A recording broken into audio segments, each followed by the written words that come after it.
வணக்கம். I'm best masala. இன்றைக்கி night dinner வந்து நாங்கள் நூடுல்ஸ் செய்யலான்னு பிளான் பண்ணியிருக்கோம். ஜஸ்ட் நூடுல்ஸ் வச்சுருக்கிறேன். அடுத்தது வந்து மசாலா போட்டு கொதிக்கிற தண்ணி வச்சுருக்கிறேன் பாருங்கள். இது வந்து நூடுல்ஸ் ஒரு சைடு செஞ்சுக்கலாம். இன்னொரு சைடு பார்த்திங்கன்னா ஒரு 2 வெங்காயம் நல்லா வதக்கி வச்சுருக்கேன். இதில் வந்து கேப்சிகம் போட்டுடணும். காமிக்கிறேன் எப்படின்னு பாருங்கள். வெங்காயம் வதங்கிருச்சு. அடுத்தது வந்து இந்த கேப்சிகம் ஆட் பண்ண போகிறேன். இந்த கண்ணாடி பதம் வந்தோடனே கொஞ்சோண்டு சால்ட் ஆட் பண்ணுறோம்.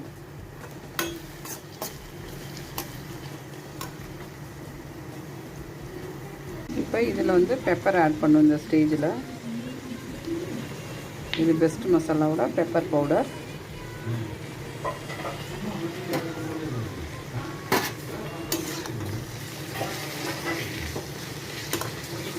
பாருங்கள், இந்த அளவுக்கு வெங்காயமும் கேப்சிகமும் நல்லா வதங்கி இருக்கணும். இது ஒரு கார்னிஷ் பண்ணுறதுக்கு தான். நான் எப்படி கார்னிஷ் பண்ணணுன்னு காமிக்கிறேன். பசங்களுக்கு பார்த்தாலே டெம்டிங்காக இருக்கும்.